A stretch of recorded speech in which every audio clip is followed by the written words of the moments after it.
Welcome to Whispers of the Web, where the hidden gems of the web come to life. Join us as we unravel the most fascinating tales, secrets, and discussions from across the web. Every whisper has a story. If you enjoy our journey through the whispers of the web, don't forget to like, subscribe, and share the intrigue. Story number 1. Boss demands overtime pay for zero work. Okay. So this happened a while back, but the memory still brings a smirk to my face whenever I think about it. I used to work for a company where the boss had this habit of demanding that we stay late, even when there was absolutely no work left to be done. It was one of those toxic environments where productivity was measured by the hours you spent at your desk rather than the actual output of your work. One day, after wrapping up all my tasks well before the end of the day, my boss came over and told me that I needed to stay late because that's just how things are done around here. Mind you, there was literally nothing left for me to do. Now, instead of arguing or trying to reason with him, I decided to play along with his ridiculous demand for overtime pay. I nodded, grabbed a book I had been meaning to read, and settled back into my chair. For the next 2 hours, I sat at my desk, flipping through pages, occasionally pretending to jot down notes, and looking as busy as possible. At the end of those 2 hours, my boss came by to check on me, expecting to see me toiling away at some imaginary task. Instead, he found me reading a novel. He looked puzzled and asked, "What are you doing?" With a straight face, I replied, "Well, you asked me to stay late, so I figured I might as well put in some overtime." This book has been on my reading list for a while. Needless to say, my boss was speechless. He couldn't really argue with me since he had asked me to stay late, and I was technically still on the clock. From that day forward, he never asked me to stay late unless there was actual work to be done. Malicious compliance at its finest. TLDR. Boss demanded I stay late for no reason, so I decided to put in overtime by reading a book at my desk. Story number 2. Usernames must follow district education policies. At my first job decades ago, as the junior employee on the IT staff for a school, I was in charge of setting up email addresses for new teachers. The district had Microsoft Exchange for email, and the education policy was that all teacher email addresses would follow the same format, first initial then last name, unless we had another teacher of the same name, which never happened because we only had about 400 teachers in the district. However, we did have a new teacher, Greg Roper, who I decided to just set up as simply Roper G. Once all the new usernames were set up, my boss, our bureaucratic assistant principal, reviewed them all and sent me a short note, telling me to fix Greg's username to comply with the school's standard format. Well, I didn't see the note until my next workday, and by that time the principal's assistant had left for a vacation to Hawaii. Facing a deadline to publish all the emails for the school website and back-to-school email, I went ahead and followed orders. Username changed to Groper, email set to groper@washingtonunified.org, pushed to production, and everything was quiet for about a week. But then students began to receive their welcome emails, directing them to contact their teachers using the newly assigned email addresses. Next thing I knew, I got an urgent, slightly flustered call from the principal himself. I printed off that email directive from the assistant principal and went up to the principal's office, where I found both of them sitting side by side. Apparently, several concerned parents had already contacted the school, questioning the appropriateness of the teacher's email address. The assistant principal, still tanned from his vacation, started to low-key chastise me for not catching this sooner, while his sunburned face turned even redder from embarrassment when I plopped down the email thread from a week earlier, where he explicitly asked to make Greg's email comply with school policy. The principal's expression was priceless. The assistant principal left with his tail between his legs, and I had a new email, Roper G, created for the teacher that afternoon. Greg was so grateful that he actually took me to lunch, joking that it was the least he could do after the crazy ordeal. School name changed to protect privacy. Story number 3. 10 words or less. Okay. Working as an auto tech in a woman-owned repair shop, I was once asked to explain the problem with a female customer's car to them. I am pretty good at explaining things without using jargon, and usually had no problems doing this. But not with this customer. I started to explain what was going on, but she decided that I was out to bamboozle her. She shoved her hand, palm out, to within an inch of my face and stated loudly, "Stop!" I did so, and she said in a very arch tone, "I want you to tell me, in 10 words or less, what is wrong with my car." I shrugged and said, "It's broken. Repairs will cost $700, and walked away. She followed saying, "I guess I need more information than that." I replied, "That is what I was trying to provide, before you so rudely interrupted me. Now if you will excuse me, I have other work to do." Then I refused to respond to her in any way.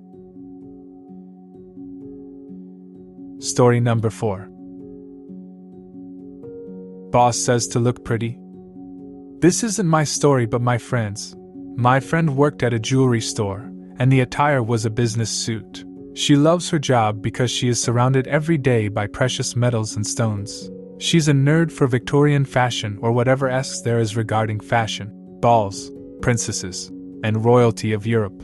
Anyways, the only thing she hates in that job was the manager, Susie. From the account of my friend, Susie has an attitude similar to the fairy godmother from Shrek. Very kind in front of customers, but would then bare her teeth when they left. Her favorite pastime was to chat with a customer while criticizing the employees with remarks about their looks, appearance, or how what accessories they wore didn't match their complexion and such, and she seems to have a grudge for my friend. Probably because she engages with the customer with minor trivia like, "Did you know jade has a hidden meaning and such?" And it made a lot of people return to the store. One day, Susie came in extremely pissed and started going off on my friend about how she looks. Mind you that she dresses as plainly as possible because she geeks out when it comes to anything fashion related to the 14th century, and that she has to look like what the customer wants to look like. I imagine that a light bulb went off in her head and blood rushed to her face as she thought things she could wear and whatnot. So for the entire week, which crosses Valentine's Day, she dressed up in gowns and dresses matched with accessories that made her look like a Barbie princess. The entire time, there were people coming up to her about the dress, the accessories, and the theme, to which she explained with delight. Susie was steaming the entire time. She tried to get her fired, but the owner was present because of the upcoming holiday and was happy with the increase in sales then. I managed to sneak by and saw her in a white dress that screamed Frozen if it had an Eastern vibe to it, and Susie glaring from the back. I heard she left after the week was over without notice, and someone else was promoted. My friend wasn't too bothered because the current manager had seniority and was pretty chill, so she's happy. Story number 5. Demand that your money be moved. Don't let me tell you that this is a bad idea? Sure. Some of you might recall that financial crisis that happened a bit back, circa 2008-ish. At the time, I was working in a call center for retirement accounts such as 401ks or 403bs. For any non-Americans, these are plans from your employer where you can contribute a portion of your salary, and usually they will also contribute something as well, to save for retirement. This is probably the biggest way that Americans save for the end. As the account holder, you have control over how the money is invested, usually from a small selection of different mutual funds. Also, about the call center, I had some experience. I knew what I was talking about, and was able to speak with confidence in my voice. Therefore, I was on the escalated line. This is reserved for the people who want to talk to a manager. I was not a manager, but I and others like me got these calls. In some rare cases, we actually fixed the problem, but more often than not, just told the customer the same thing they had just heard from the first rep, only with that level of confidence. Then they hung up as a happy customer. We also had the ability to review previous calls to the center. So one day, in April of 2009, an irate client was transferred to me. He had just gotten his quarterly financial statement, showing that he was invested in several different funds that were affected by the stock market. His complaint was that he had called a month earlier to request that his stock market-based investments be moved to something more stable and less risky. At that time, the news was all doom and gloom, leading people to make majorly ill-informed financial decisions. This didn't happen.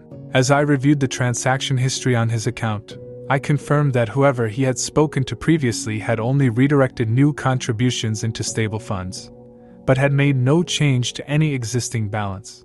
I told the gentleman that I could review the call, and if our rep had made a mistake, adhere to his wishes. I then tried to say something else, but was quickly cut off. Yes, review that call. I want my money out of the market. I tried to say something like, okay, but sir. Only to be cut off again. This was not a man with a small account balance. At the time it was 500,000 plus, meaning that at the beginning of the crisis, he probably had around 1 million in his account. I reviewed the call, and yes, our rep had made a mistake. I went through the process to retroactively conduct his requested transactions. The rep got a negative mark on his record for making a mistake, but the customer really got the short end.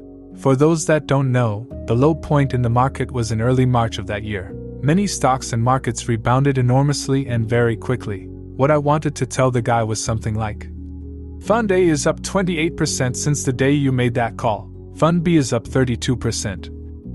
And so on. But, as he didn't give me the chance to tell him to think about his request. Well, that is why I am posting here. As my company had to backdate his transactions, he instantly lost about 150,000 in his account, and missed out on the boom. Of course, he called later to complain. But, even after our mistake, we had done exactly as he had asked. I hope he is enjoying his retirement. Edit for my haters. Let me simplify the situation a bit. In March, dude sees that his balance is around 350,000, a big paper loss from a high of 900,000, or more exactly 18 months earlier. Wants to panic sell, calls and instructs a rep to transfer to a stable fund. 1 day removed from the market low.